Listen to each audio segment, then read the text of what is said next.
बोली लब्बैक या रसूल अल्लाह। लब्बैक लब्बैक लब्बैक लब्बैक या रसूल अल्लाह लब्बैक। ऐसे तकरीर शुरू करता नहीं हूं मगर आज ऐसे की। मगर ये मेरे भाई मैं आपसे कह रहा हूं हुजूर से मोहब्बत का ये अंदाज नहीं है कि सरकार के नाम पे नारे लग गए, अजान हुई तो घर में बैठे रहे। क्या बात है, वाह। सहाबा ने सिर्फ लब्बैक के नारे नहीं लगाए हैं, सहाबा ने जब अजानें हुई हैं तो काम छोड़ के मस्जिद में भी दाखिल हुए। हो सकता है मेरी जिंदगी की आखिरी तकरीर चल रही हो, मैं हर तकरीर को यही समझ के कहता हूं इको थोड़ा कम करें, क्योंकि मेरे साथ कुछ ऐसे मामलात अल्लाह का फजल हो गए कि जिससे मुझे अपनी मौत अब करीब लगती है, दूर नहीं लगती। और मोमिन वही है जो अपनी मौत को करीब समझे। थोड़ा सा इसका इको कम करे, माइक बहुत अच्छा है, इको कम करके आवाज ठीक। मेरे दोस्तों इस वजह से अगर कोई ऐसा आदमी तकरीर सुनाने आया हो जिसकी जिंदगी की आखिरी तकरीर हो तो आपको सुननी चाहिए नहीं? बोलो सुननी चाहिए कि नहीं? बोलो सुननी चाहिए। अच्छा ये बताओ, अगर मेरी तकरीर ये आखिरी हो सकती है तो आप में से सुनने वालों में कोई एक बंदा तो ऐसा बैठा होगा जो आज के बाद फिर कभी वो नसीहत ना सुन पाए और कब्र में चला जाए। कोई नौजवान ऐसा खड़ा हो जो आज देख रहा हो, चूंकि नौजवानों को भी तो मौत आती है। हाफिज कुरान एक 2 हफ्ते पहले उसकी मां इंतजार कर रही थी मेरे बेटे की दस्तारे हिफ्ज का वक्त करीब आ रहा है, बाप इंतजार कर रहा है। जुमे के दिन छुट्टी में आए हाफिज साहब और अगले हफ्ते दस्तार थी। अचानक न जाने क्या हुआ, गिर गए, अस्पताल गए तो डॉक्टर ने कहा हाफिज साहब दुनिया में अब नहीं है, दिल का दौरा पड़ गया और इंतकाल हो गया। मैं कहती थी मेरे हाफिज साहब मैंने कितनी दुआएं मांगी थी रातों को उठ उठ के तहज्जुद में कि मेरा बेटा जब बड़ा होके हाफिज कुरान बनेगा तो मेरा सीना फख्र से बुलंद हो जाएगा। आप जरा गौर करें, आप तवज्जो करें, ये इसका मतलब ये है कि वो 17 साल का नौजवान, मौत का कोई जरा सा लोगों को शक नहीं, मगर मौत आ गई। ये अभी 15 जनवरी को अहमदाबाद में 8 साल की बच्ची, मेरी बहनें सुने, मेरी बेटियां सुने, गौर करें, 8 साल की बच्ची और वो स्कूल गई है और अचानक उसकी तबीयत बिगड़ी है, वो कुर्सी पे बैठी है, स्कूल नहीं पहुंच पाई है, गिर गई, अस्पताल ले जाके पता चला इसके दिल का दौरा पड़ा, ये भी मर गई। अगर 8 साल की बच्ची मर सकती है तो कोई 35, 36, 37, 37 साल का इंसान क्यों इस धोखे में है? इसका मतलब साफ है कि बूढ़े खांसते हुए रह जाते हैं, जवानों के जनाजे उठ जाते हैं।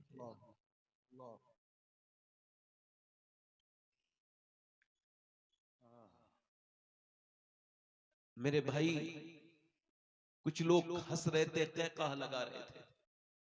हुजूर नमाज पढ़ा के बाहर को निकले तो देखा कुछ लोग कहकहा लगा रहे हैं। सरकार ने फरमाया ओ हंसने वालों, जरा उस मौत का भी तो जिक्र कर लो जो लज्जतों को खत्म कर देती है। किसका जिक्र करो?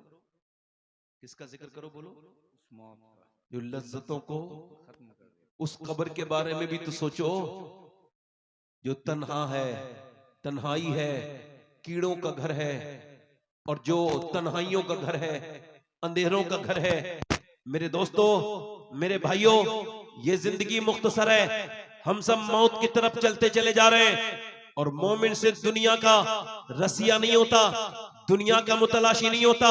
मेरे नबी पाक सल्लल्लाहु अलैहि वसल्लम ने एक जगह फरागत हासिल की है, वुजू करने के लिए सरकार ने 12-13 कदम दूर पानी के पास जाना है, मगर हुजूर ने रास्ते में तयम्मुम फरमाया। तयम्मुम समझते हो? जब पानी ना हो तब किया जाता है, मगर पानी है फिर भी हुजूर ने किया। हजरत अब्बास अर्ज करते हैं, अल्लाह के रसूल ये हिकमत समझ नहीं आई, मेरे नबी पाक पानी मौजूद है फिर भी आप सरकारे दो आलम, आप फिर भी मेरे आका करीम आपने तयम्मुम फरमाया। उस पानी तक पहुंचने से पहले हुजूर को ये भी खबर है मैं कब मरूंगा, आप मरेंगे, मगर हुजूर की आंखों में आंसू आए और फरमाया चचा मुझे उस पानी तक पहुंचने की उम्मीद नहीं है और अपने रब की बारगाह में मैं बेवजू हाजिर नहीं होना चाहता। मगर आज का नौजवान गंदी आंखों से तस्वीर देख के मरना चाहता है। आज का मुसलमान अपने रब को नाराज करके ही दुनिया से जाना चाहता है। मेरे दोस्तों, मेरे भाइयों, ये कोई जिंदगी नहीं है कि सुबह को उठे फिर पूरी खाया पिया सो गए। वही तुम्हारे बच्चे भी कर रहे हैं। इसी वजह से आज की मेरी तकरीर का उन्वान ये है कि आपने अपने बच्चों के साथ कैसे खौफे खुदा शेयर करना है, कैसे अपने बच्चों को खबर के बारे में बताना है। अपनी बीवी बच्चों के साथ खबर की बातें किया करो, इससे डरने की बात नहीं है। मौला अली फरमाते हैं, अगर कब्र को याद करोगे, मौत को याद करोगे, मौत तब भी आएगी, और अगर नहीं करोगे ये तब भी आएगी। फरमाते अगर याद करोगे तो आसान होके आएगी, याद नहीं करोगे तो जलील करके मरोगे, जलील होके मरोगे। मेरी तकरीर वो बिल्कुल ना सुने जिनको ये लगता है कि उनको मरना नहीं है, जो अपना जहन ये बना के पहले ही बैठा हो कि नहीं मुझे अभी 20 साल के बाद मरना है। खुदा की कसम मेरी तकरीर का कोई असर नहीं होना, क्योंकि मेरे नबी फरमाते हर नमाज को आखिरी समझ के पढ़ो। अब मेरी तरफ देखिए, गौर कीजिए।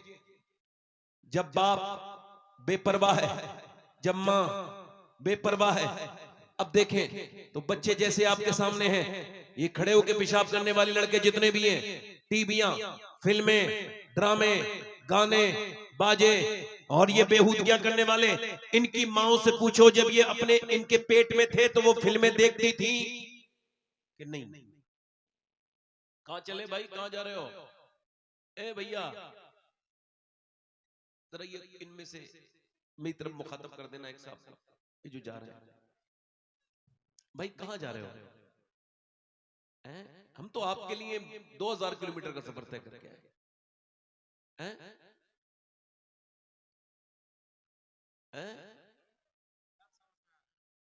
मेरी बात समझ में नहीं आ रही आपको?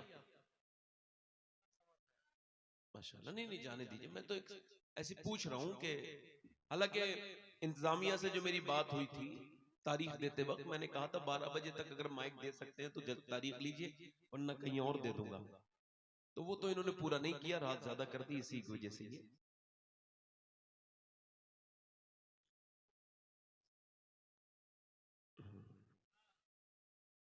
मैंने आप लोगों के बारे में तो कुछ कहा ही नहीं, मगर ये कि और कोई साहब जाना चाहते हो तो वो चले जाएं। हम लोग तो फालतू लोग हैं, हमें कोई काम धंधा भी नहीं है भाई। देखो आप लोग रात में यहाँ क्या करोगे बैठ के, कुछ मिल रहा है? अब ऐसी हंसी मजाक मैं भी कर लूं आपसे, थोड़ी बहुत मजाक करूं, थोड़ी बहुत मजाक का तो वक्त है ना ये। नहीं, मजाक करनी चाहिए हम लोगों को, थोड़ी बहुत हंसी मजाक कर दूं, थोड़ी इधर उधर की सुना दूं, फिर मैं देखूं मेरी टाइम हो गया, फिर मैं निकल लूं, है ना? यही तो करना चाहिए मुझे।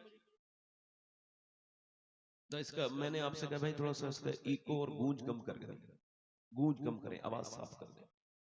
अब फिर गुजारिश कर रहा हूं आप लोगों में से जो लोग जाना चाहते हैं वो जल्दी चले जाएं।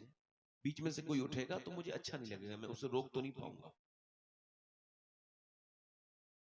मेरे जैसे आदमी की तकरीर करानी हो तो बिल्कुल 11 बजे माइक दे दो, कर लूंगा तकरीर। 12 बजे के बाद मैं जबरदस्ती करता हूं, अपनी तबीयत पर जबर करके करता हूं।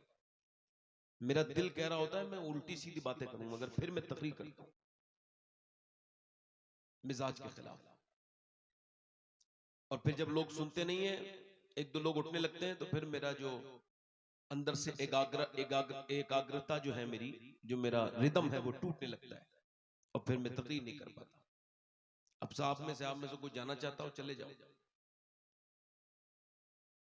तो मैं अर्ज कर रहा था आपसे, मेरे भाई मेरी बहनें बैठी हैं कसीर तादाद में, चलिए उनको नियत करके सुना देता हूं कि हमारी जिंदगियां और हमारे बच्चों की जिंदगियां सब ऐसा लगता नहीं कि हमने कोई प्लानिंग की है। हम अपने बच्चों को खौफ खुदा देना चाहते हैं या हुजूर की मोहब्बत देना चाहते हैं, नहीं, लगता ही नहीं।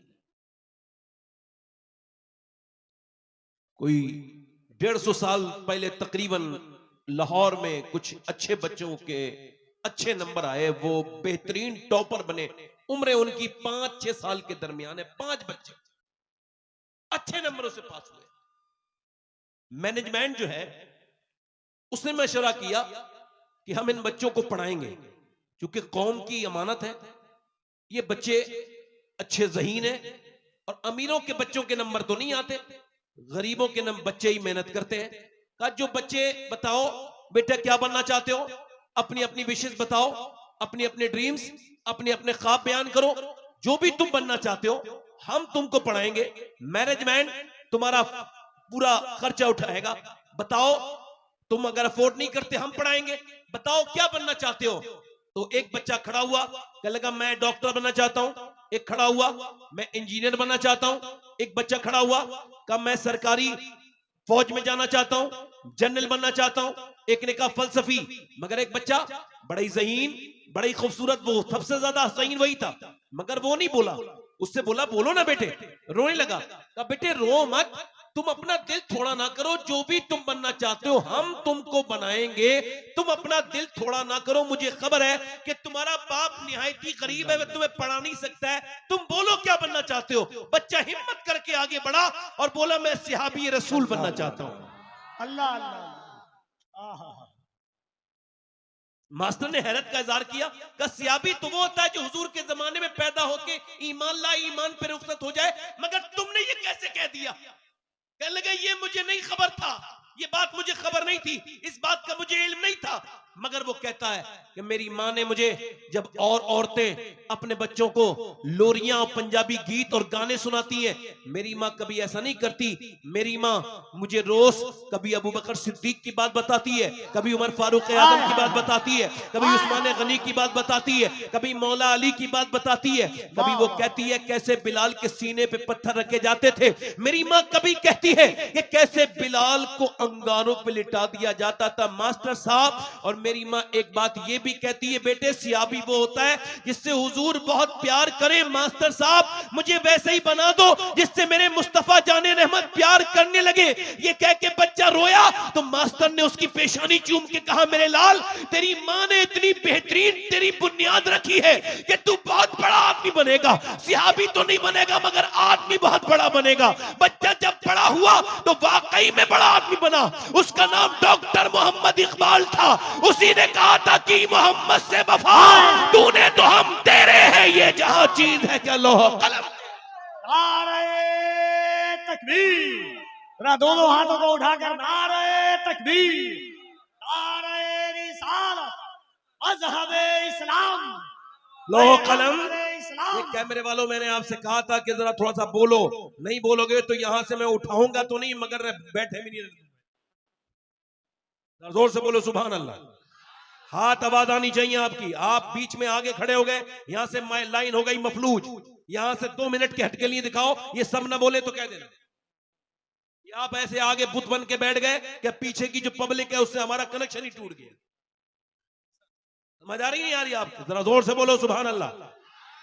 इधर वाले बोलो लब्बैक या रसूल अल्लाह। इसका मतलब ये माँ जैसी होगी बच्चा वैसे ही होगा। क्या बात है, वाह, वाह, इकबाल कहता है कितनी खूबसूरत घर बनाओ, कितने बेहतरीन घर बना लो।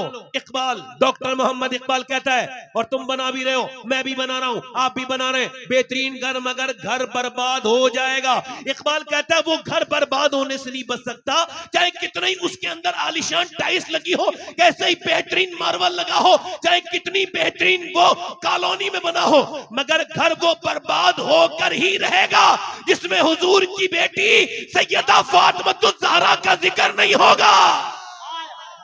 अल्लाह अल्लाह अल्लाह। मतलब घर है औरत से, औरत है हया से। घर है औरत से, औरत है हया से, और हया है सैयदा फातिमा ज़हरा से। क्या बात, अल्लाह अल्लाह अल्लाह अल्लाह। इसी वजह से माओ ने जो भी जिंदगी गुजारी उसका असर उनकी बेटी और उन पे बेटों पर हुआ। क्या बात है यार। अगर माएं बिगड़ गई तो उनकी बेटियां भी। ये बच्चे जो पागल मां के पेट से पैदा होते हैं, आपने कभी रिसर्च किया बच्चे कौन है? गौर किया कभी? मां के पेट से बच्चा पागल पैदा हो गया, मालूम है आपको? इस पे हार्वर्ड रिसर्च करता है और वो कहता है ये 80% बच्चे वो हैं जो अपनी माँ के पेट में थे तो बाप ने माँ को मारा, जाहिल को खबर नहीं कि मैं अपनी बीवी पे हाथ नहीं उठा रहा हूं बल्कि अपने होने वाले बच्चे की जिंदगी के साथ मैंने खिलवाड़ कर दिया, उसकी मेंटल हेल्थ पे असर पड़ा। बाप ने माँ को मारा, बच्चा पेट में था, असर कर गया। अब जरा गौर करें, आप तवज्जो करें, इंसान मेरी तरफ आप गौर करें, मेरी तरफ तब गौर करें। अल्लाह ने किसी को औलाद दी है और इंशाअल्लाह किसी को वो देगा, अपने फजल से अता करेगा। कुछ बाप है और कुछ इंशाअल्लाह बनेंगे, मगर मैं आप सबसे गुजारिश कर रहा हूं जरा मेरी बात पर ध्यान दें कि जब डॉक्टर के पास औरत जाती है तो डॉक्टर कहता है देखो अगर तुम ये चाहती हो तुम्हारा बच्चा ताकतवर पैदा हो तो ज्यादा प्रेगनेंसी में तुमको आयरन खाना है, और आयरन में क्या मतलब, सेब खाना है, और तुमको ज्यादा जो है वो बादाम खाओगी तो दोनों में आयरन है, बच्चे में आयरन बढ़ेगा। विटामिन सी के लिए नींबू पीना, विटामिन डी के लिए, विटामिन सी के लिए नींबू और संतरा खाना, और विटामिन डी के लिए तुमको ज्यादा अमरूद खाना है। जितना धूप में बैठोगी, जितना धूप का असर होगा उतना ही बच्चे के अंदर विटामिन डी बैठोगे। अब मुझे बताओ बंगाल वालों, जब अल्लाह का बनाया हुआ सेब, संतरा, अनार, अमरूद अगर माँ खाए तो बच्चे पे असर हो जाए, तो क्या माँ अल्लाह का कुरान पढ़ेगी तो बच्चे पे असर नहीं होगा? नारे तकबीर, नारे रिसालत, उनसे हजरत दाता महबूब शाह। वाह वाह वाह वाह वाह वाह वाह। अब बाप गाली बक रहा है तो बेटा भी गाली बकेगा, बाप बदतमीज है तो बेटा भी बदतमीज है, बाप बंगाली बोलता है तो बेटा भी बंगाली बोलता है। क्या बात है मियां, क्या बात है, वाह वाह वाह। बाप अगर कुरान पढ़ेगा तो बेटा कुरान पढ़ेगा, हाय हाय हाय हाय हाय, बाप बंगाली बोलेगा बेटा बंगाली बोलेगा, हाय हाय बाप तमिल बोलेगा बेटा तमिल बोलेगा, हाय। बाप मलयालम बोलेगा माँ मलयालम बोलेगी बेटा मलयालम बोलेगा, माँ और बाप उड़िया बोलेंगे बेटा उड़िया बोलेगा। माँ अगर कुरान पढ़ेगी तो बेटा हुसैन इब्ने अली बनेगा। वाह वाह वाह वाह वाह वाह वाह। अल्लाह अकबर। वाह क्या कहना है, ये हल्के से वाह वाह वाह वाह। क्या बात है, वाह वाह वाह वाह वाह वाह। अरे बच्चा माँ के ऊपर जाता है, बाप तो चला गया कमाने, मगर माँ बैठे बैठे गीबत करे, मैं बैठे बैठे ड्रामे देखे, माँ मैं बैठे बैठे, माँ के पास सब चीजों के लिए वक्त है मगर अल्लाह का कुरान पढ़ने के लिए वक्त हाय। घरों में बरकतें मियाँ लोग क्या लेके आएंगे, उनके घरों में तो खुद बरकतें नहीं है। बरकत उसके घर में है जिसके घर में दीन है। क्या बात, हाय हाय हाय हाय। अल्लाह अल्लाह अल्लाह। अरे जिसके घर ताबीज की हराम वाली कमाई है उसके घर में बरकत है, जिसने लोगों से झूठ बोल बोल के पैसा कमाया उसके घर में बरकत है। कुरान तो कोई पढ़ता ही नहीं। मैं अच्छे मियाओं को नहीं कहता हूं, बुरे मियाओं को कहता हूं। कोई अच्छा बुरा मान जाए तो इसका मतलब चोर की दाढ़ी में तिनका है। हाय हाय हाय हाय, क्या इशारा है मियां, वाह वाह वाह वाह वाह वाह वाह वाह। इसका मतलब यह है कि मेरी बहनें मेरी बेटियां। एक जगह मैं गया तो एक साहब बोले मेरे घर में जादू है जरा देख लो। जब मैं कहा तुझे पता ही है तो मुझसे क्या दिखवा रहा। और फिर मेरे पास तो वो मीटर ही नहीं है जिसमें मैं देख सकूं कि जादू कैसे होता है कैसे नहीं होता। भाई मैं जाहिल आदमी, इस मामले में जानता ही नहीं कुछ। भाई इतना मुझे तालीम ही नहीं कि कैसे देखूं मैं जादू करा हुआ तेरे घर की दीवारों के सूंघ के, तो ये कुत्ते का काम कैसे देखूं बता। मुझसे बोला साहब कि वो, मैं क्या मैं खाना खाने आया हूं तुम्हारे घर, उतना काम करो और चलो। कहेगा नहीं उसकी बीबी ने भेज दिए तावीज, ये फला हजरत की फला खान का ये फला फला फला फला फला तावीज फला का। हमारे घर में कोई फर्क नहीं पड़ा। मैं खाना खाने के बाद बोला जरा ये क्या रखा है, कहले कुरान। मैंने कहा उठाओ, कुरान शरीफ उठाया, उसके ऊपर धूल जमी हुई थी, गर्द। मैंने उसको जब खोला, वुजू था मेरा, मैंने कुरान शरीफ को उसको खोल के पढ़ना शुरू किया। कुछ 2-3 आंसू उस पर गिरे मेरे। मोमिन हूं, मुसलमान हूं, मुनाफिक नहीं हूं, अल्लाह जानता है मैं मुनाफिक नहीं हूं। कुरान जब पढ़ा तो वो बोले क्यों रो रहे हो? मैं कहा इस वजह से रो रहा हूं, जिन घरों में मियाओं के तावीज की इतनी इज्जत हो कि उनको अलग अलग कपड़ों में और अलग अलग खुशबू में बसाया जाता हो, और जहां अल्लाह का कुरान धूल और गर्द में जमा हुआ हो, वहां बरकत नहीं आ सकती। मेरे भाइयों, किस कुरान को छोड़ा है? अहले बैत का नाम लेने वालों, तुमने भी कुरान को छोड़ दिया। तुम्हें तो नहीं छोड़ना चाहिए था, अहले बैत ने तो तुमको कुरान ही तो दिया था। हुसैन ने करबला के मैदान में सर कटाने के बाद कहा था, ओ मेरे मानने वालों, मेरा सर कट गया फिर भी कुरान मुझे याद है। हाय हाय हाय, वाह वाह वाह वाह वाह, नारे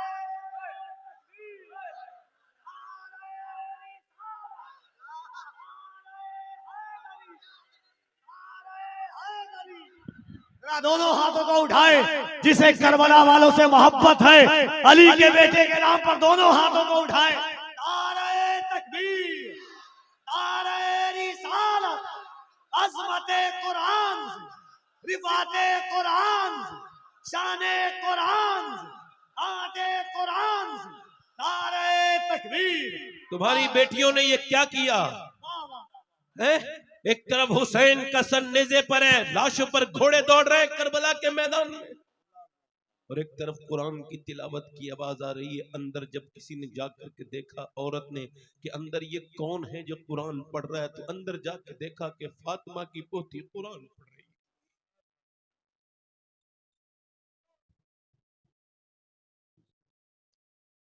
फातिमा बिनते हुसैन कुरान पढ़ रही थी, उधर बाप की लाश पर घोड़े दौड़ रहे थे। तुम अहले बैत के मानने वाले हो, मुंह दिखा सकते हो अहले बैत को? तुम्हारे घरों से कुरान की तिलावत की आवाज नहीं आती। फातिमा नाम रख करके इंस्टाग्राम पर अपने जिस्म की नुमाइश करके और फिर अपने फॉलोइंग बढ़ाने वाली, तू कैसे जाएगी? मरना तो तुझे एक दिन तो है। ये बता मेरी बहन, तू नबी की बेटी के सामने किस मुंह से जाए?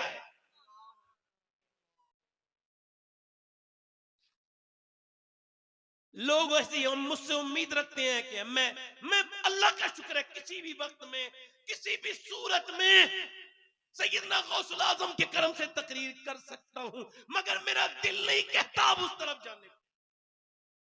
मैं आप सबसे पूछना चाहता हूं, जब मुसलमान लड़कियां गैर मुस्लिमों के हाथ में डाल के वीडियो उनके वायरल होने लगे, और उस वक्त भी तो कौम सुकून से सो रही हो, तो कल कयामत के दिन मेरे नबी को क्या जवाब देंगे? जब 10 लाख लड़कियां इस उम्मत की गैर मुस्लिमों के घरों में चली जाएं और किसी को कोई फिक्र ना हो, तो फिर हम तकरीरों में आपसे दाद वसूल करने आए थे? मैं तो हाथ जोड़ने आया हूं इन बहन और बेटियों से कि खुदा की कसम फेंक दो वो तुम्हारे मोबाइल जिन्होंने तुम्हें इस मजहबी दर्द से जुदा कर दिया। पकड़ लो कुरान, अल्लाह सब देख रहा है। वो रात में मोबाइल पे गैर महरम से बात करते हुए औरत को भी देख रहा है, और वो रात में कुरान की अपने मोबाइल की स्क्रीन पर कुरान की तिलावत करने वाले को भी देख। इस मेले में आके जो लड़कियों को देख रहा है बदबख्त, उसकी उस पे भी नजर है, और जो इस मेले में आके हुजूर की मोहब्बत में रो रहा है उस पे भी।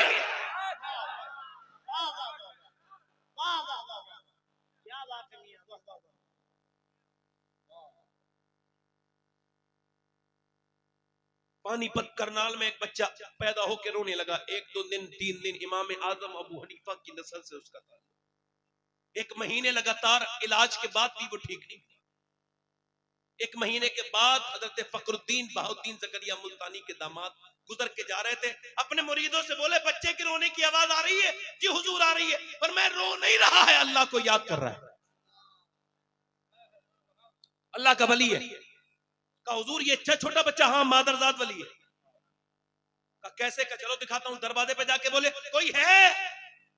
कहा जी मेरा बेटा है। कहा आपको मुबारक, आपका बेटा अल्लाह का वली है। का दिमाग को ठीक है तुम्हारा? बड़े मियां न सोया न सोने दिया, 1 महीने से परेशान, आप इसको वली कह रहे हैं? कहने लगे उसको बुरा ना कहो, मेरी गोद में लेके आओ। बच्चे को गोद में ला के दे दिया। अल्लाह के वली ने एक कान में कुछ पढ़ के दूसरे में कुछ पढ़ा, बच्चा खामोश। कहने लगे साहब ये क्या पढ़ के सुना दिया इसके कान में? जो बच्चा सुनते ही खामोश हो गया, क्या पढ़ के फूका है? मैंने तो बड़ी बड़ी दवाइयां खिलाई, कहने लगे बाद में बताऊंगा। पहले बताओ क्या इसकी माँ कुरान की हाफिजा है? हाँ है। तो सुनो, जब ये अपनी माँ के पेट में थे ना, तो माँ ने फिर उठते बैठते, चक्की चलाते, रोटी बनाते, कुएं से पानी भरते, और जब सोते जागते माँ इतना कुरान पढ़ा, इतना कुरान पढ़ा, इतना कि बेटे को माँ के पेट के अंदर कुरान सुनने की आदत पड़ गई। उस बच्चे की रूह की ग़िज़ा कुरान की तिलावत बन गई। जब माँ के बच्चा पैदा हुआ, माँ गंदगी में चली गई, जचगी में चली गई, कुरान उसने पढ़ा नहीं। बच्चे को कुरान की भूख लगी थी, तुमने उसको सुनाई, अपने किताब तुमने उसको दवाइयां खिलाई। मैंने उसकी एक कान में एक आयत पढ़ी कुरान की, दूसरी में दूसरी पढ़ी, बच्चा खामोश हो गया। उसी बच्चे का नाम शरफुद्दीन बू अली शाह कलंदर पानीपती है। बाजारों में घूमने वालियों के यहाँ अच्छे बच्चे पैदा नहीं होंगे, गालियां बकने वालियों के यहाँ पे अच्छे बच्चे पैदा नहीं होंगे, बेनमाजियों के घर नमाजी बच्चे पैदा नहीं हो सकते।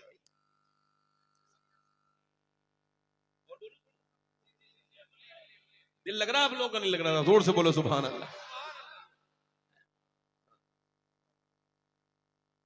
गैर मुंक़सिम हिंदुस्तान में एक चौधरी थे, उनकी 2 बीवियां थी। उनका नाम था बाज़ैद। 1000 बीघा जमीन, 100 नौकर, बड़े नाम वाला आदमी। 2 बीवियां तो थी, उसने तीसरी शादी कर ली, तो तीसरी बीवी उसे ठीक मिल गई। कभी कभी बीवी ठीक भी मिल जाती है, इसको तीसरी ठीक मिली। ये बात क्यों कह रहा हूं? इस वजह से कि उसकी बीवी नमाज पढ़ती थी, वो 2 नहीं पढ़ती थी, दोनों बेनमाजी थी, ये नमाजी थी। अच्छा, ये नमाजी भी थी, अल्लाह वाली भी थी। यानी नमाज पढ़ के अगर घमंड कर ले तो इंसान बेकार हो गया, किसी लायक नहीं है। और इंसान अगर नमाज पढ़ के आजिज़ी पैदा हो जाए तो समझो उसकी नमाज कबूल हो गई। अब देखो, नाक न लगे तो नमाज नहीं होती है, बात सही है कि गलत है? अच्छा, नाक का क्या मतलब है? जब पेशानी लग गई तो हो जानी चाहिए, मगर उलमा कहते हैं नहीं नहीं भाई, नाक लगानी जरूरी है, बगैर नाक के नहीं होगी। अरे क्यों नहीं होगी? अरे नहीं होगी भाई, हमें क्या पता नहीं होगी।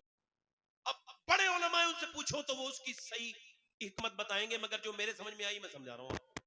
बड़े उलमा बताएंगे, मैं तो छोटा मोटा आदमी बता रहा हूँ आपको। मेरे समझ में ये आया कि नाक का मतलब है इज्जत। किसी की नाक कटी भी नहीं होती, फिर भी कहते हैं फलां की नाक कट गई, फलां ने नाक कटा दी। किसी की नाक बहुत बड़ी भी नहीं होती, फिर भी कहते हैं बड़ी नाक वाला है। इसका मतलब है नाक है इज्जत की अलामत। जब तक सजदे में लगेगी नहीं, नमाज होगी नहीं। इसका मतलब ये, जब तक घमंड होगा तब तक नमाज हो नहीं सकती, जब तक घमंड को रगड़ेगा नहीं नमाज होगी।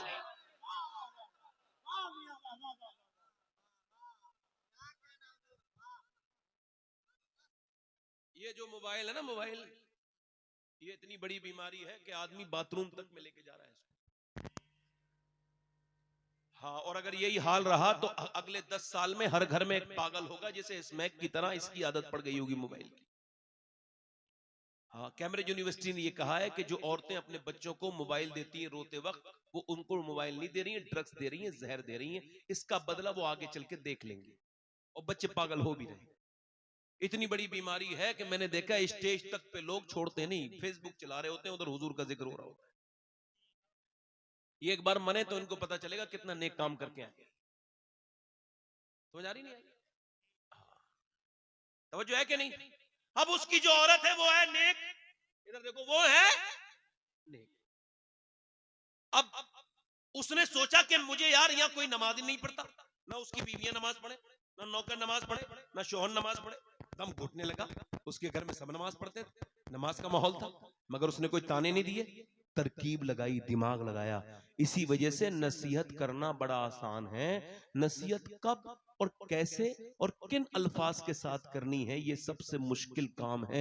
इसी वजह से नसीहत करके इंसान को, कुछ ऐसे नसीहत करने वाले उनको खुद को नसीहत की जरूरत है, दूसरों को नसीहतें करते हैं, मामले बिगाड़ देते हैं, बहुत ज्यादा गुस्सा करते हैं, घमंड करते हैं, फिर वो करते हैं, इसी वजह से मामले बिगड़ जाते हैं। उसने कोई घमंड नहीं किया, उसने कोई झगड़ा भी नहीं किया अपनी और सौतनों से लड़ती कि तुम तो नमाज नहीं पढ़ती, मैं नमाज पढ़ती हूँ, झगड़ा करती नहीं करती, मगर नहीं, उसने दिमाग लगाया, नमाजी। उसने सोचा जब तक चौधरी नमाज नहीं पढ़ेगा और बच्चे वो लोग भी नमाजी नहीं बन सकते। तो चौधरी दूध पीता था, रात को दूध लेके जाता तो नौकर, उसने कहा तुम लोग दूध लेके नहीं जाओगे, मैं लेके जाऊंगी। दिमाग लगाया और दूध को बेहतरीन तरीके से गर्म किया, उसमें बादाम शदाम अच्छे से किशमिश डाली, मुनक्के मुनक्के, और उसके बाद उसमें दूध में डाला उसने गुड़ शुड़, और फिर लेकर के गई सब संभाल के, लीजिए चौधरी साहब लीजिए दूध पीजिए। कहा मेरी नौकर नौकर नौकर लेके आता था दूध, तुम क्यों लेके आई हो? मेरी बीवियां कभी नहीं लाई, आप क्यों लेके आई? चौधरी चौधरान हो, तुम क्यों लेके आई हो? कह लगे हुजूर मेरा ज्यादा हक बनता है आपकी खिदमत करने का, उस नौकर से ज्यादा आप लीजिए ना दूध पीजिए। उसने अच्छे से कहा, उसने दूध पी लिया। कह लगे मैं आपके पांव भी दबाना चाहती हूँ। कहा क्यों? कहा अपने घर पे अपने अब्बा की अम्मा की खिदमत करती थी, अब आपकी खिदमत करूंगी, इजाजत दीजिए। कहा ठीक है। उसने जो है ना उसको इजाजत दे दी। अब वो पांव दबाने लगी, दबाते दबाना भी जानती थी, ऐसे पॉइंट जानती थी जिससे रिलैक्स फील करे इंसान। वो ऐसा नहीं कुछ लोग दबाते हैं तो और दर्द कर देते, उसने दबाया, बेहतरीन तरीके से दबाती रही। चौधरी को नींद आने लगी, रिलैक्स फील हुआ, सोने लगा। कह लगी चौधरी साहब आपको आ रही है नींद और मैं भी जा रही हूं सोने, अगर आप बुरा ना माने तो फजर की नमाज में उठा। एक औरत बिगड़ी हुई आ जाए तो घर बिगाड़ दे, इसी वजह से लोग शादी करते थे तो नानी तक चेक करते थे। हाँ, अब नहीं देखते, अब तो माल हो। अब हाजी जी को भी माल की जरूरत है, इंशाल्लाह यही माल का लालच तुझे इसी बहू के हाथ से जलील करवाएगा। हाजी जी थोड़े दिन का सब्र कर ले। अमीरों की लड़कियों की शादियां हो रही हैं, गरीबों की लड़कियां बैठी हैं। अमीरों ने खूब लंबे इंतजाम किए हैं, अब बेहतरीन खाने दाने। गरीब लड़की भी आ गई, चली गई, मगर सजदे में जाके बोली मालिक मेरा बाप तो गरीब है, 4 बहनें हैं हम, न बाप इतना कमाएगा न मेरी शादी कभी होगी। आज के जमाने में मुजाहिद है वो लड़का जो ऐलान करे मैं उसका हाथ इस महफिल में चूमने के लिए तैयार हूं, हालांकि मैं सैयद हूं, फिर भी वो चाहे किसी बिरादरी का हो उसका हाथ चूम लूंगा। जो ये ऐलान कर दे कि मैं शादी जब करूंगा तो बगैर जहेज के सुन्नत के मुताबिक करूंगा, मुझे कोई खाना नहीं चाहिए, कोई शादी में वो जब कोई उसको पूछे कोई क्यों, कब मुझे शरीयत के मुताबिक नेक लड़की से शादी करनी है, कोई जहेज नहीं। बाप पूछे क्यों, का इस वजह से अब्बा मुझे अपने इमाम का ये शेर समझ में आ गया है। का कौन सा? का कौन देता है देने को मुंह चाहिए, देने वाला है सच्चा हमारा नबी।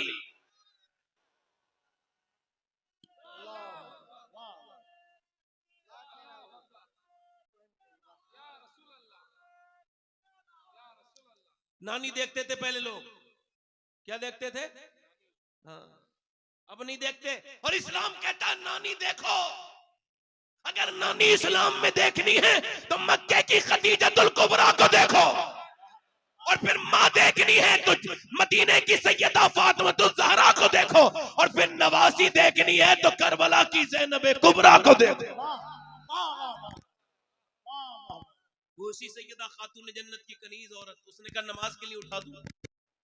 तो चौधरी ने पहले तो थोड़ी देर देखा, फिर एक तो चौधरी दूसरा मर्द, भाई चौधरी भी घमंडी होते हैं और मर्द तो उससे ज्यादा घमंडी होते हैं।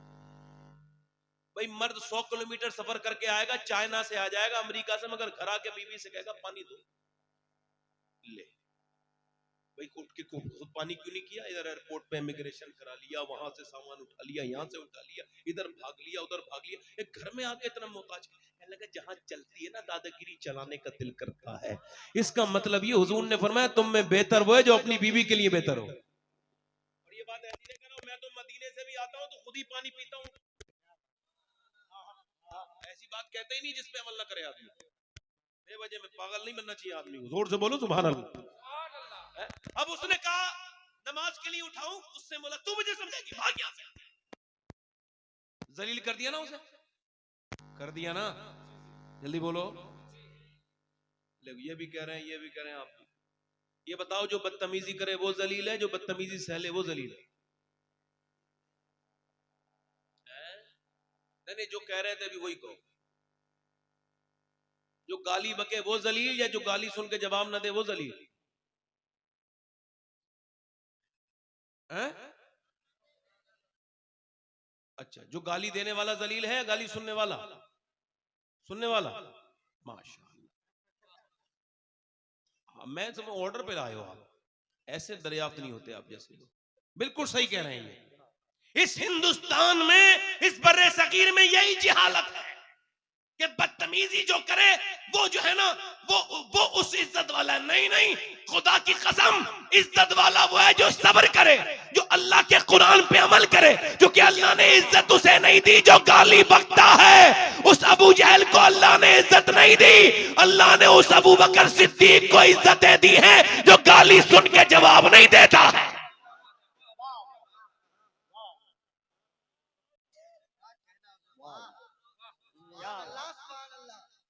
जरा जोर से बोलो, पीछे वालों में कोई है जिसके समझ में मेरी बात आ रही हो तो जरा जोर से बोले, जरा सुभान अल्लाह। उसने कोई रास्ता नहीं बदला, औरत ने दूसरे दिन भी आ गई, अल्लाह वाली थी, दिल उसका टूटा, फिर आ गई, लीजिए दूध पीजिए। कहा फिर आ गई तुम, फिर नमाज के लिए कहोगी? कहा चौधरी देखती हूँ, फिलहाल आप मेरा हक तो न माने, आप पानी तो पीजिए, आप दूध तो पीजिए। दूध पी लिया, उसके बाद पाँव भी याद थे, कल वाले बेहतरीन तरीके से दबाए थे, दूध भी मजे वाला था, दूध तो पी लिया, पाँव भी दबाना शुरू कर दिए। दबाते दबाते दबाते चौधरी को आने लगी नींद। फिर उसने कहा चौधरी साहब बुरा ना मानिएगा, आप खर्राटे ले रहे हैं और फिर मुझे भी नींद आ गई, मैं भी थक गई हूँ, मुझे भी नींद आ रही, इजाजत दो। और बुरा ना मानो, गुस्सा ना करो चौधरी, तो सुबह फजर में उठा दूं, अभी लफ्ज पूरे नहीं उठे हुए हैं। एक जोरदार उसने लात मारी, चौधरी ने नीचे गिरी, उसका मुंह फट गया। अल्लाह अकबर, पत्थर में मुंह लगा और मुंह के अंदर से उसके खून के लोथड़े नीचे को गिरने लगे, मुंह फट गया उस अल्लाह वाली का, मगर एक लफ्ज भी जवाब नहीं दिया। ये नहीं कहा ले अब नहीं आऊंगी जालिम, तू तो मुझे मारता है, मैं तुझे नमाजी बनाना चाहती हूँ, एक लफ्ज भी नहीं बोली। न जाने उसकी माँ कितनी नेक थी जिसने ऐसी बेटी की परवरिश की, किसने बाप और कितने आला घराने की वो लड़की होगी, और उसका बाप कितना शरीफ होगा जिसने ऐसी बेटी की तरबियत की है। एक लफ्ज भी नहीं बोली, चली गई, आती रही जाती रही, गालियां धक्के खाती रही। कई हफ्तों के बाद चौधरी ने कहा ये बता, चौधरी की बेटी है, जब से आई है गालियां खा रही है, मैं तुझे लाते मारता हूं और फिर भी तू ये नमाज के लिए मुझसे बार बार कहती, तुझे क्या लालच है? रो के बोली चौधरी और कोई लालच नहीं, बात यह मैं नमक हराम नहीं हूं, नमक हलाल हूं। तेरा नमक खाती हूं, अगर तू जहन्नम में जाएगा तो कैसे बर्दाश्त करूंगी? मेरे नबी फरमाते हैं जब बेनमाजी मरेगा, और ये हुजूर फरमा रहे हैं, इस पे शक करने वाला मुसलमान बेनमाजी जब मरेगा तो इतनी प्यास लगेगी सातों समंदर का पानी पी ले, उसकी प्यास नहीं बुझ सकती जो अपने रब के सामने नहीं झुकता। ओ चौधरी बेनमाजी कयामत के दिन फिरौन और नमरूद के साथ खड़ा होगा। मुझे तुझसे एक लालच है कि अगर तू बेनमाजी रहा तो मेरे बच्चे भी बेनमाजी होंगे और फिर वो जहन्नम में जाएंगे। चौधरी मैं कैसे बर्दाश्त कर सकती हूँ, बस इसी लालच में तेरी गालियां भी खाती हूँ, तुझसे धक्के भी खाती हूँ, तेरी मार भी खाती हूँ, मगर फिर भी आती हूँ, मुझे और कोई लालच नहीं। उसने नजर नजर में ही ऐसे भले सुखन कहे, मैंने तो उसके पाँव में सारा कलाम रख दिया। आगे बढ़ के चौधरी बोला सुबह तुम मुझे न उठाना, मैं सुबह तुम्हें उठा दूंगा, जाओ चली जाओ। सुबह को फजर में उसकी मुराद पूरी हुई। जब उसने अपनी मुराद पूरी होती देखी और जब वो तहज्जुद फजर के वक्त में जब वो सजदे में गया, जैसे ही वो सजदे में गया है ये भी अपने जज्बात पे काबू ना पा सकी, सजदे में जाके फूट फूट के कहने लगी, ओ बेपनाह ताकतों वाले, ओ दिलों को बदलने वाले, ओ मेरे करीम, ओ मेरे रहीम, मैं कमजोर हूँ, बड़ी कमजोर पिटी बहुत हूँ, तुझे बेहतरीन कदरदान है, तुझे पता है तेरी बंदी कितनी पिटी है, कितनी मार खाई है, कितनी चोटें खाई है, तब मेरा आदमी यहाँ तक आया है। मालिक तो इसे यहाँ तक लाना मेरा काम था, इसे कबूल कर लेना तेरा काम है। मालिक इसके दिल को बदल दे, अपनी कमजोर बंदी पे अपना करम कर दे। अल्लाह का फजल हुआ, चौधरी का दिल अल्लाह ने ऐसा बदला कि फिर तहज्जुद तक का पाबंद हो गया। बेहतरीन मस्जिद अपने घर के दालान में बनवाई जो आज भी आलीशान मस्जिद है। और सुनो, उसके बाद उसके 100 नौकर नमाजी, बीबियां, बच्चे, पूरे इलाके में चौधरी की वजह से नमाज की लहर दौड़ गई।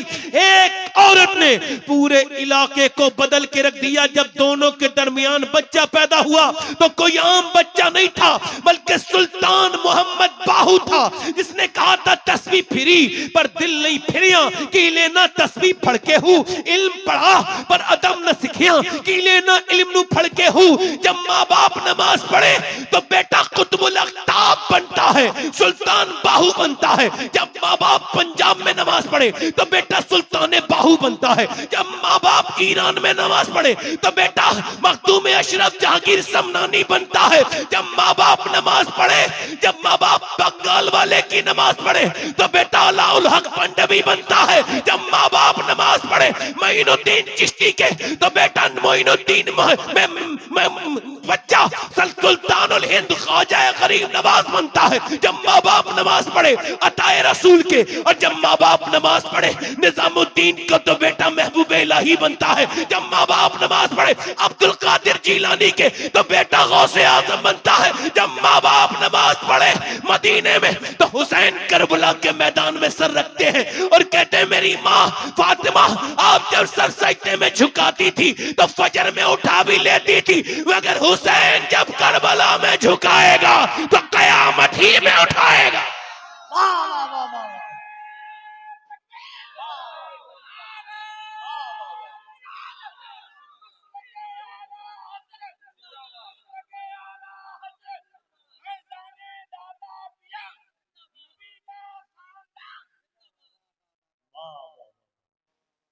क्या बात है। कहाँ गई वो मेरी माएं, मेरी बेटियां, मेरी बहनें। एक से आप इधर देखो, ए चाय वाले भाई चला जा भाई, निकल जा भाई, अल्लाह ताला तुझे जजा दे, चला जा। दरूद पाक पढ़िए।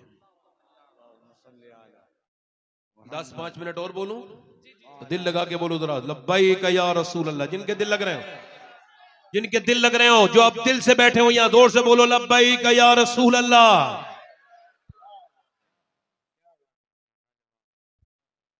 मेरी बहनों को सुनो, कहां गई वो खवातीन, वो कहां है? नहीं है। एक औरत मदीने में दुआ करे, या अल्लाह मेरे नबी जंग जीत जाएं। क्या करें? बाप उसका जंग में, मगर ये दुआ नहीं कर रही मेरा बाप जंग जीत जाए, मेरा बाप बच जाए। नहीं नहीं, वही दुआ कर रही मेरे नबी जंग, भाई भी जंग में है, ये नहीं कह रहे मेरा भाई बच जाए, बेटा भी जंग में है, मगर दुआ क्या कर रही है मोमिना? अरे यार ये कहा करो, अल्लाह ने अपने हबीब को यार भी चुन चुन के दिए, रिश्तेदार भी चुन चुन के दिए। ना नबी के यारों का जवाब है, ना रिश्तेदारों का जवाब है।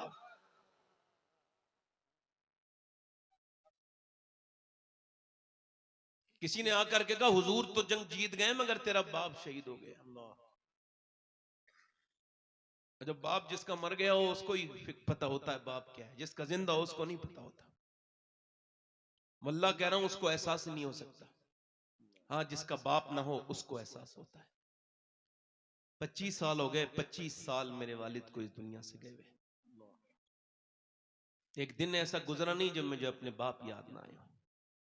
कभी कभी तकरीर ज्यादा करता हूं तो फिर और उनकी याद आती है।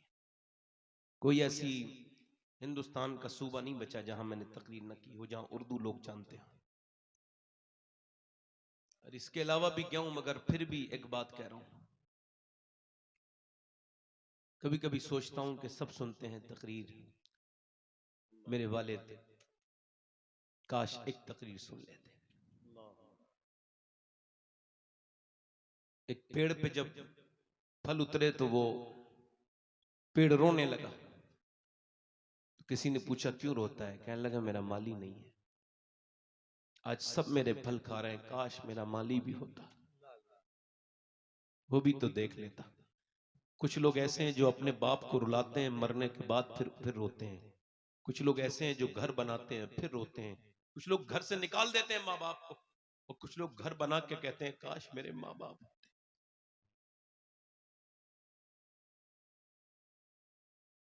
अगर आप ये कहो कि कफील अंबर साहब आशिक रसूल नहीं है तो आपके ईमान पे कोई फर्क नहीं पड़ेगा। ये आखिरी तकरीर का हिस्सा है, अब घूमना फिरना नहीं, हिलना जुलना नहीं। मेरी तकरीर बड़े ध्यान से सुन लो। मैंने आपके मिजाज से तकरीर की, मेरे मिजाज की बस 20-10 मिनट की तकरीर सुन लो बस। अगर कोई ये कहे कि कफील अंबर आशिक रसूल नहीं है तो उसके ईमान पे कोई फर्क नहीं पड़ेगा, हालांकि उसको ऐसा गुमान नहीं करना चाहिए, ऐसा गुमान गुनाह है। मेरे बारे में, मौलाना शौकत के बारे में, जितने भी उलमा हैं यहां, इनके बारे में मेरे बारे में सोचेंगे शबात हुसैन आशिक रसूल नहीं है, आपके ईमान पे कोई फर्क नहीं पड़ेगा। मगर मेरे भाइयों में जिसका नाम ले रहा हूं, अगर सोच लिया आपने तो ईमान पे भारी फर्क पड़ेगा। हुजूर ने फरमाया मेरा एक आशिक है उवैस करनी, उसने मुझे कभी देखा नहीं। बकरी चराता है वो हुजूर का आशिक, कपड़ों पे उसके पैमद लगे हैं, टाट का लिबास पहनता है वो हुजूर का आशिक। अब जब कोई मदीने से आता है तो हम पूछते हैं ओ मदीने से आने वाले, बता गुंबदे खजरा कैसा है, बता हुजूर की जाली कैसी है, बता मवाजे शरीफ पे खड़े होकर सलाम करते हैं तो कैसा लगता है, बता बता हुजूर की दर की इफ्तार कैसी है। मगर वो ये नहीं पूछते थे जब कोई मदीने से आता था, माँ फालिज में मुब्तला है, माँ की वजह से जा नहीं सकते, जब कोई मदीने से आता था तो उवैस ये नहीं पूछते थे गुंबदे खजरा कैसा है, वो ये पूछते थे कि हुजूर की जुल्फें कैसी हैं। तुम्हारा दिल नहीं तड़पता हुजूर का चेहरे के दीदार के लिए? मेरा इमाम तो कहता है उठा तो पर्दा, दिखा दो चेहरा, कमाल हुस्न हुजूर है कि गुमान नक्श जहां नहीं। उवैस पूछते थे मेरे नबी की आंखें कैसी, मेरे नबी की। मां ने एक दिन देखा, मां ने एहसास करके बोली क्या बहुत मोहब्बत करता है। उवैस कुछ बोले नहीं, और वासिफ अली वासिफ कहते हैं मोहब्बत खामोश कर देती है, कुछ बोले नहीं। मां ने पूछा क्या उनका दीदार करना चाहता है? अब फूट पड़े, मां जाना तो चाहता हूं मगर तुझे छोड़ के नहीं जाऊंगा ना। नबी ने फरमाया जिसके माँ बाप जिंदा हो वो जिहाद पे भी ना जाए, तुझे छोड़ के कैसे जाऊंगा। मां ने कहा मेरे लाल, मेरे बेटे, मेरे लाडले, जब मैं तुझे 1.5 दिन 3 पहर की इजाजत देती हूँ चला जा। मां ने जब ऐसा कहा इससे ज्यादा ना रुकना मेरे बेटे, तेरी माँ का कोई ख्याल रखने वाला नहीं। वैस चल दिए, चला हूं एक मुजरिम की तरह मैं जानिबे तैबा। मदीने का सफर है और मैं नमदीदा नमदीदा, किसी के हाथ ने बढ़कर सहारा दे दिया वरना। कहां मैं और कहां ये रास्ते पेचीदा पेचीदा, कहां मैं और कहां उस गुंबदे खजरा का नजारा। नजर उस समत उठी है मगर नादीदा नादीदा, बसारत खो गई लेकिन बसीरत तो सलामत है। मदीना मदीना हमने देखा है मगर नादीदा नादीदा उठ गए। उवैस करनी मदीने की तरफ चले, उनके मीनार पर जब पड़ेगी नजर क्या सुरूर आएगा। मैं मदीने चला, मदीने पहुंचे, दाता लाहौरी कहते हुजूर के दरवाजे पर जाके दिल धड़कने लगा, उवैस करनी का हुजूर आएंगे। आवाज दी क्या मेरे सरकार तशरीफ रखते हैं? अंदर से आवाज आई कौन? का मेरा नाम उवैस है, मैं बकरी चराने वाला चरवाहा हूँ, मैं हुजूर के दीदार के लिए आया हूँ, मेरी माँ बीमार है रुक नहीं सकता, सरकार हो तो करम फरमाए। जब ये आवाज दी तो अंदर से आवाज आई हुजूर तो नहीं है, ए मुसाफिर रात को ठहरो, सुबह हुजूर का दीदार करके फिर चले जाना। बाहर से सिसकियां आई, बाहर से आहें सरदाई, बाहर से उवैस रोने लगे। क्यों रोते हो मुसाफिर? नहीं रुक सकता, मेरी माँ से वादा करके आया हूँ, हुजूर सुबह आए तो कह देना एक आदमी आया था, बकरी चराता है, कोई हैसियत नहीं उसकी, अपनी माँ से वादा करके आया है, हुजूर आए तो मेरा सलाम भी कह देना और मेरी माँ के लिए दुआ भी करा देना। मैंने मदीने से देखा है 8 दिन के बाद लोग पलटते हैं, तो मैंने इतने कट्टर कट्टर दिल लोगों को रोते देखा है जो कभी अपने बाप की मैयत पे भी खुल के नहीं रोए, उन्हें मैंने मदीने से रुखसती पे रोते देखा है। जब ताजु शरिया गए थे उनको वापस भेज दिया गया था मक्के से, तो कहा था दागे फुरकते तैबा, कल्बे मुझमें हिल जाता, काश गुंबदे खजरा देखने को मिल जाता, फुरकते मदीना ने वो दिए मुझे सदमे, कोह पर अगर पड़ते कोह भी तो हिल जाता। ये तो एक आशिक रसूल जो के बरेली के आशिक है उनका दर्द है। मुझे बताओ उस उवैस करनी के दर्द का हाल क्या होगा, जिसने जिंदगी में हुजूर से कितना प्यार किया, कितना। वापस जा रहे हैं, किस मुंह से गए होंगे, किस दिल से गए होंगे, कौन से दिल से उठे होंगे। उठकर तो आ गए हैं तेरी बज़्म से, मगर कुछ दिल ही जानता है कि किस दिल से आए हैं। फिर के गली गली तबाह, ठोकरे सबकी खाए क्यों या रसूल अल्लाह, दिल को जो अक्ल दे खुदा तेरी गली से जाए क्यों, बार न थे हबीब को पालते ही गरीब को, रोए जो अब नसीब को कहो कि चैन गवाए क्यों। उवैस वापस तो आ गए, सुबह को हुजूर आए, गुलाम बेखबर हो गुलामों से वाक़ा क्या है। फरमाया मेरी आयशा बता कौन आया था मेरे दरवाजे पे, बड़ी खुशबू फैली है मेरे दरवाजे पे, कौन आया था। अर्ज की हुजूर कोई उवैस नाम का माँ बाप का फरमा बरदार, माँ उसकी बीमार फालिज में मुब्तला, आपके दीदार के लिए आया मगर रोता हुआ वापस गया है, ये कह गया है मेरी माँ का कोई ख्याल रखने वाला नहीं है। हुजूर उसकी आंखें बड़ी मोटी मोटी हो गई थी रोते रोते। उसने कहा था जब सरकार आए तो अर्ज कर देना एक गुलाम आपकी बारगाह में आप पर सलाम अपनी माँ का सलाम कह के गया है। हुजूर ने फरमाया मेरा मिंबर लगाओ, हुजूर की चश्मा ने करम बरसने लगी, मेरा मिंबर लगाओ। फरमाया मेरे सिहाबा मेरा एक आशिक है, उसने मुझे कभी देखा नहीं, उसका नाम उवैस है। जब तुम्हें अली वो मिले तो वो माँ का फरमा बरदार है। अली तुम उससे दुआ कराना, उमर तुम उससे दुआ कराना, अल्लाह उसकी दुआएं कबूल करता है। कयामत के दिन जब वो जन्नत में जाएगा अल्लाह फरमाएगा ठहर जा, वो ठहरेगा उवैस, अल्लाह फरमाएगा उधर इशारा कर जहन्नमियों को, तेरी वजह से जहन्नमी जन्नती बनाऊंगा। अल्लाह के रसूल फरमाते हैं उसके इशारे से मेरी उम्मत की एक कसीर तादाद जहन्नमी जन्नती बन जाएगी। अल्लाह फरमाएगा ऐसा बदला देता हूं मैं माँ बाप की कदर और इज्जत करने वाले को। ओ मेरे भाइयों आज माँ बाप है तो इनके कदम नहीं चूमते, इनसे तुम दिल नहीं लगाते, इनसे मोहब्बत नहीं, कल नहीं होंगे तो रोया करोगे। देखो माँ बाप अगर घर में बैठे हो तो टूटा फूटा मकान भी खूबसूरत लगता है, अगर माँ बाप न हो तो कितने ही खूबसूरत घर हो वो काटने को दौड़ता है। और माँ के बगैर जिंदगी क्या जिंदगी है। अम्मा आयशा रो रही थी, हुजूर ने फरमाया क्यों रोती हो आयशा का, हुजूर माँ की मोहब्बत देख के रोने लगी। क्या हुआ, का एक खजूर, एक आई औरत कह लगी भूखी हूं, मैंने 3 खजूर दे दी, उसके 2 बेटे, एक गुत्ती, एक बेटे के मुंह में एक खजूर एक में, और उसने तीसरी खजूर अपने मुंह में रखी तो बच्चे देखने लगे अपनी माँ को, अपनी निगाहों से भूखी, तो माँ ने अपने मुंह से खजूर निकाली आदि इसके मुंह में और मुस्कुराती भी चल दी दोनों को खिला के। हुजूर में यही देख के रो लगी माँ कितना प्यार करती है। एक माँ है जो 4-4 बच्चों की फरमाइशें पूरी करती है। एक माँ है जब वो बूढ़ी हो जाए उसकी कब्र की ठंडी मिट्टी से जाके रोगे तो क्या फायदा होगा, जीते जी उसके कदमों से चिपट के रो, कभी माँ के सर पे हाथ रखवा के उसका हाथ चूम के रो। वरना जिसकी माँ नहीं है ना उससे पूछो माँ क्या है, माँ माँ है, माँ के बगैर जिंदगी कोई जिंदगी नहीं। दीवारें छोटी होती थी लेकिन पर्दा होता था, ताले की इजाद से पहले सिर्फ भरोसा होता था, जब तक माथा चूम के रुखसत करने वाली जिंदा थी दरवाजे के बाहर तक मुंह में लुकमा होता था। कभी बाप उस दिन नहीं मरता है जिस दिन बेटा, बाप की मौत आती उस दिन मरता है जब बेटा उससे बदतमीजी करता है। मेरे भाइयों अपने बाप को इज्जतें दो, अपने दोस्तों से ज्यादा अपने बाप को अहमियत दो।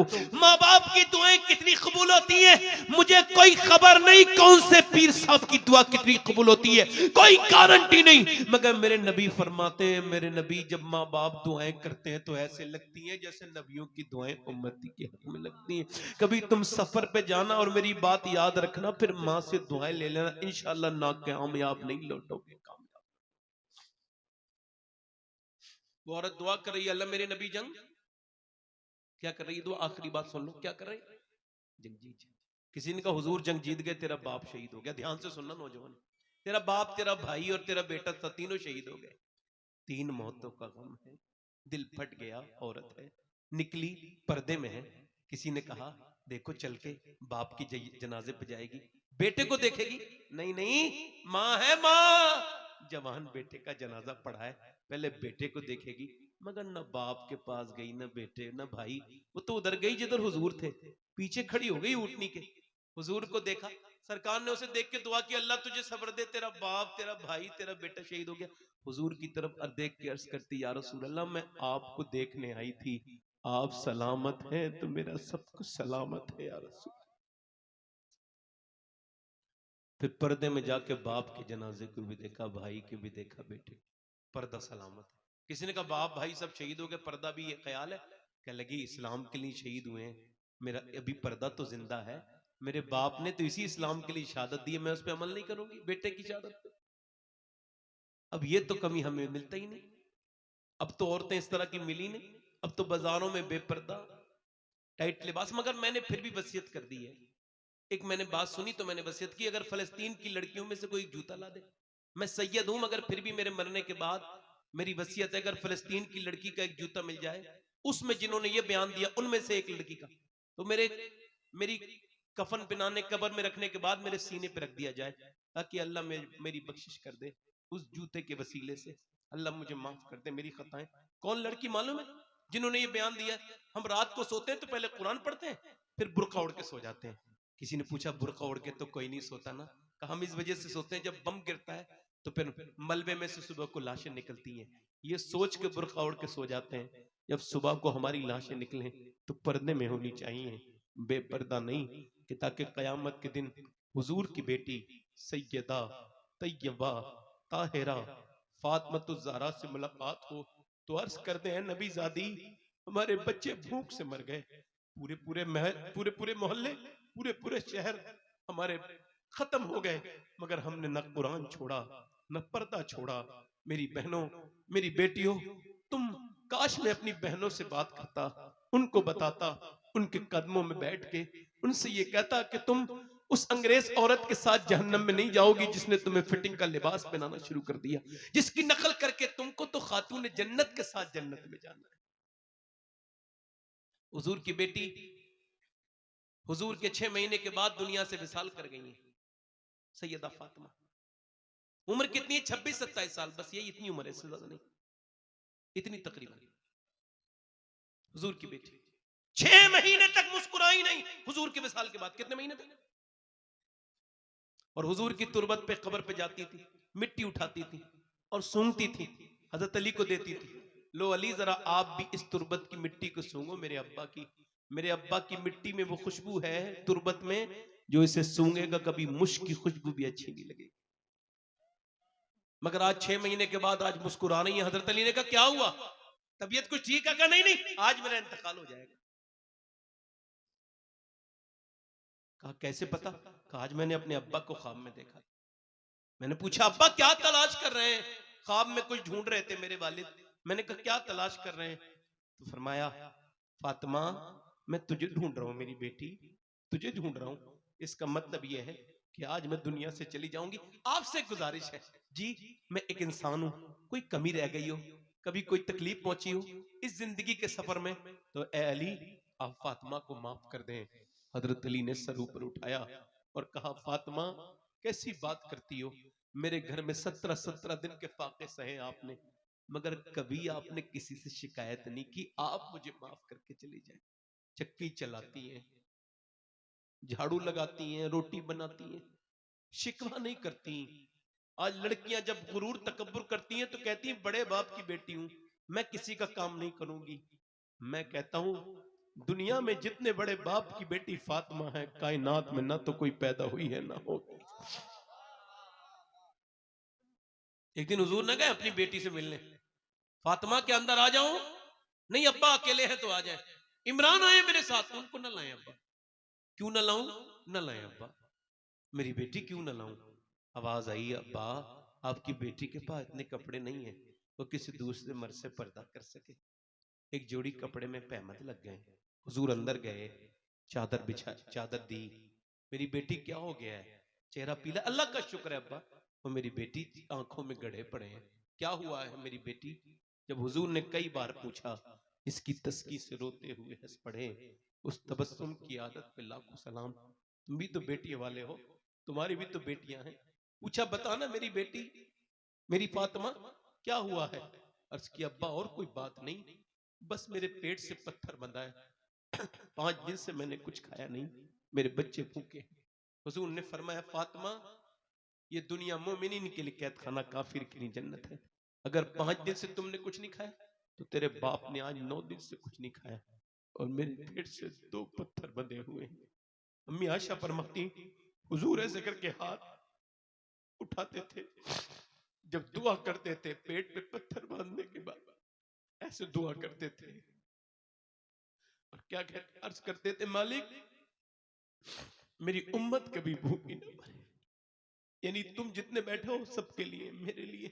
अजीजुन अलैहि मा अनित्तुम, हदीस की तफसीर में मुफ्ती अहमद यार खनईमी कहते हैं, उम्मती के पांव में कांटा लगने से सरकार को तकलीफ होती है। गुंबद खजरा में दुआ कर रहे हैं, कयामत के दिन आला हज़रत फरमाते हैं, खुद हुजूर रो रहे होंगे और क्या कहेंगे, पेश हक मुद्दा शफात का सुना। थोड़े दिनों की बात है, हुजूर से मिलना है, कब्र में जाना है। ऐसी जिंदगी बनाओ जब कब्र में जाओ हुजूर आए और फरिश्ते कहे इसे इन्हें जानते हो, तो कह दो मर मर के इसे पाया, छूटे ना इलाही हक संगे दरे जाना ना। तुम कह दो मुझसे क्या पूछते हो, मेरी आंखों में देख लो। फरिश्ते पूछते हो मुझसे किसके उम्मत हो, ये देख लो, ये है तस्वीर यार आंखों में। उन आंखों से नौजवान क्या हुजूर को कब्र में पहचान सकते हैं जिनसे उन्होंने थोड़ी देर पहले इंस्टाग्राम पे गंदी वीडियो देखी हो। मजाक समझते हो मेरी बातों का। जब मैं मर जाऊंगा तो, और जब तुम भी मरोगे तो तुमको इस बात का एहसास होगा कि मैं तुम्हें डराता नहीं था, हकीकत से पर्दा उठाता था। ये आंखें तुम्हारी नहीं है। ओ अपनी आंखों को बर्बाद करने वालों नौजवानों, ये तुम्हारी आंखें नहीं है। खुदा की इज्जत की कसम, ये अल्लाह की अमानत है आंखें। हुजूर ने फरमाया आंखें बनाई है अल्लाह ने कि खुद अल्लाह का दीदार इन आंखों से होगा, मगर कयामत के दिन अगर इन आंखों ने ये कह दिया मालिक तूने दिया तो था अपने दीदार के लिए, मगर इसने तो गंदा कर दिया, तेरे दीदार के लायक न छोड़ा। बोलो क्या मौत तुम्हारे सरों पे मेरे सरों पे नहीं खड़ी है? क्या और कितने तुम्हारे घरों से मेरे घरों से जनाजे जाएंगे? हमारे दादे परदादे, मैंने अपने बाप और अपनी मां को अपने हाथों से कब्र में उतार दिया, इससे बड़ी कौन सी नसीहत मेरे लिए होगी? मैं अंधा हूं, पागल हो गया हूं, जिंदगियां बर्बाद हो गई हम लोगों की। हमने दीन को मजाक समझा, हमने तकरीरों को मजे के लिए सुनना शुरू कर दिया और मजे के लिए करना शुरू कर दिया।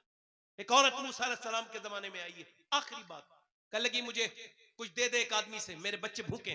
उसने कहा मैं तुझे बहुत कुछ दूंगा मगर मैं तुझे पसंद करता हूं, रात में मेरे पास आ जाना, मुझे एक रात में एक औरत की जरूरत होती है जिना करने के लिए।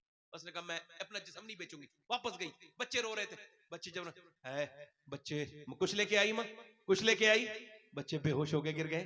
तो माँ गई, कहा तुझे जो करना हो वो कर लेना, मैं मजबूर हो गई हूँ, अभी कुछ खाने को दे दे। खाने को दे दिया, रात को आई, बिस्तर पे लेट गई खिला विला के। अब वो जब जितना ही आगे आ रहा है, जितना करीब आ रहा है उतनी कांप रही है। इसने जब इसके हाथ लगाया तो आंसू मोटे मोटे गरम गरम आंखों से निकले। रोती क्यों है, पैसे नहीं मिले? का पैसा सब कुछ थोड़ी होता है, ईमान भी कुछ होता है। का क्या मतलब? कि जब मैं रात को सजदा करती हूँ तब भी मेरा अल्लाह मुझे देखता है, और जब मैं आज रात में तेरे साथ जिना करने आई हूँ तब भी अल्लाह मुझे देख रहा है। मैं उससे यही कह रही हूँ, ऐ मेरे करीम माफ कर देना अपनी बंदी को, तेरी बंदी मालिक तू खुद गवाह है कि मैंने कभी जिना नहीं किया। मेरे बच्चे अगर भूखे ना होते, मैं मजबूर ना होती तो कभी ये बुरा काम ना करती। मालिक माफ कर दे, करीम बेपनाह ताकतों वाले माफ कर दे। रोई, वो ऐसी रोई उसके रोने से उसका दिल धुल गया। बोला जा तूने मेरी आंखें ही खोल दी, इतनी परेशानी में डरती है अल्लाह से, ले पैसे दे दिए तुझे, चली गई। अल्लाह कितना करीम है, उसका दिल धुल गया और रात को रो के सोया, अल्लाह मुझे माफ कर दे। एक दिन आई, हाथ तक नहीं लगाया था मैंने, वो कितना रोई है, मैं तो कभी ना रोया। ये सोच के रोने लगा, मुझे माफ कर दे मालिक, मेरे जैसा गुनहगार कोई नहीं तो तेरे जैसा करीम भी। सो गया, सुबह को दरवाजा खुला, कौन? लगे दरवाजा खोलो, दरवाजा खोला, कौन है आप? सामने जो बुजुर्ग खड़े थे उन्होंने अपना तारुफ करा के कहा मेरा नाम मूसा है, अल्लाह ने तुझे सलाम कहा है। कहने लगे मूसा कोई गलत रास्ते पे आए हो, ये जिना करने वाला आदमी है, लड़कियों की इज्जतें लूटने वाला, मुझे अल्लाह सलाम नहीं कहेगा, गलत नंबर, गलत जगह आए हो, गलत एड्रेस है। मूसा ने कहा कोई नेकी की है? बता के रोने लगा, एक औरत को छोड़ा था। कहा फिर कितना रोया? कहा फिर इतना रोया हूं कि मेरी आंखों के आंसू मेरे गाल तक जरूर आ गए थे मूसा। मूसा ने कहा अल्लाह ने मुझे भेजा है और कहा है बंदे जा मूसा मेरे बंदे से कहना कि वो जो रात को रो रहा था ना, उसके आंसू उसके रब ने कबूल कर लिए, कबूल कर लिए। इतना करीम है, हाँ एक बार में माफ कर दिया।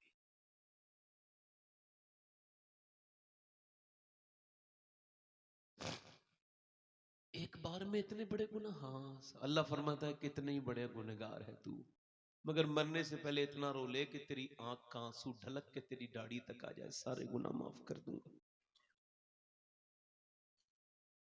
एक बार अपना मुहासबा कर मेरे भाई, एक बार याद कर उस अंधेरी कब्र को जिसमें तू ना चाहते हुए भी जाएगा। ऊपर मिट्टी डाल के आ जाएंगे। हमने अपने रिश्तेदारों की मिट्टी नहीं डाली है, हमारे रिश्तेदार भी हमारे ऊपर मिट्टी डालेंगे।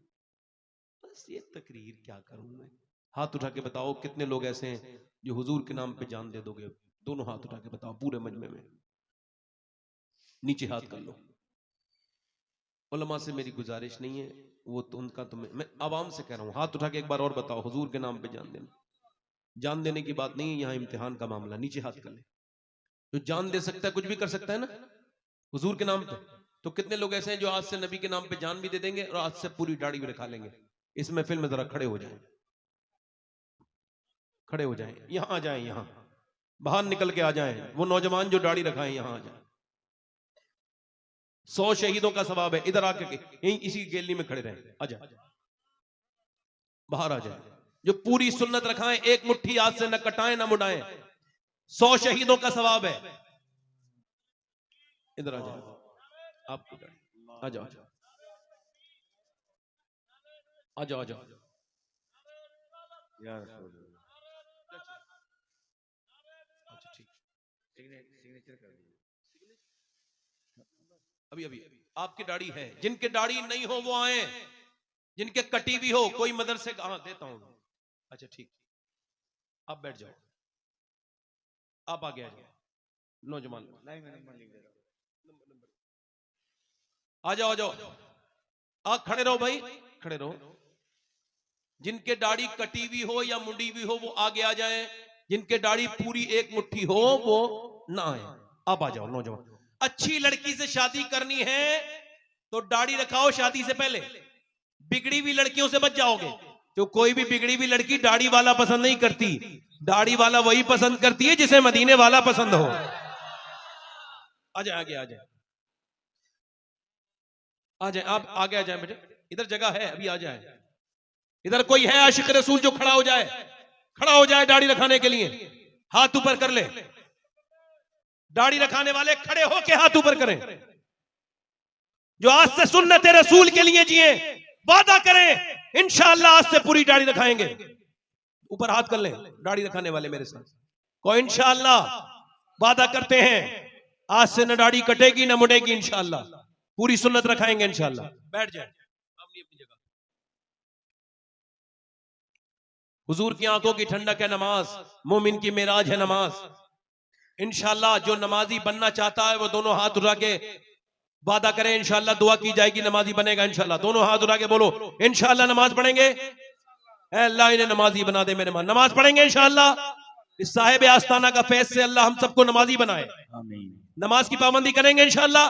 अपनी बहन बेटी को पर्दे में रखेंगे, सुन्नत मुस्तफा के तहत जिंदगी गुजारेंगे इंशाअल्लाह। इंशाअल्लाह अल्लाह ताला आप सबको सलामत रखे, बाकरामत रखे। मेरे साथ तौबा करें, अस्तगफिरुल्लाह रब्बी मिन कुल्लि ज़म्बिन व अतूबु इलैह। पढ़ लीजिए ला इलाहा इल्लल्लाहु मुहम्मद रसूलुल्लाह। मेरी जिंदगी का मकसद तेरे दिन की सरफराजी। मैं इसीलिए मुसलमान, मैं इसीलिए नमाजी। इस्लाम जिंदाबाद, मसलके आला पाइंदाबाद। यूट्यूब चैनल मेरा नहीं है। नहीं नहीं, मेरे बड़े भाई हैं। आप बड़े भाई बैठ जाओ। हज़रत का न्यूज़ चैनल है। नहीं नहीं, मेरा कुछ भी नहीं। मैं नहीं नहीं, कोई बात नहीं भाई, मेरा कोई यूट्यूब चैनल नहीं है। ठीक है, ठीक है भाई, हैं? हाँ, मगर ये सब मेरे ही हैं जितने हैं। अल्लाह आप सबको सलामत रखे, बकरामत रखे। इस साहिब को मुस्तफीज फरमाए। दुआ कर रहा हूँ, आपका हाथ उठा लो। अल्लाह ताला आप सबको मदीने की हाजिरी अता फरमाए। जरा दोनों हाथ, आमीन। अल्लाह ताला हम सबको ईमान पे खात्मा फरमाए। जो बीमार हैं अल्लाह उनको शिफा अता फरमाए। मालिक शिफा अता फरमा। मौला जितने उलमा मेंबर हैं अल्लाह सबको बरकतें, खूब रहमतें अता फरमाए। हमारे मोइन भाई जो कि बेंगलोर से आए हैं, जिनकी एक मनकबत बड़ी प्यारी है और वो पूरे दुनिया में सुनी जा रही है, रुतबा ये विलायत में क्या गौस ने पाया है ना। वो बैठे हैं माशाल्लाह, बड़े नेक हैं। ये इनको बच्चे सुन सुन के गौस पाक की मनकबत पढ़ रहे हैं।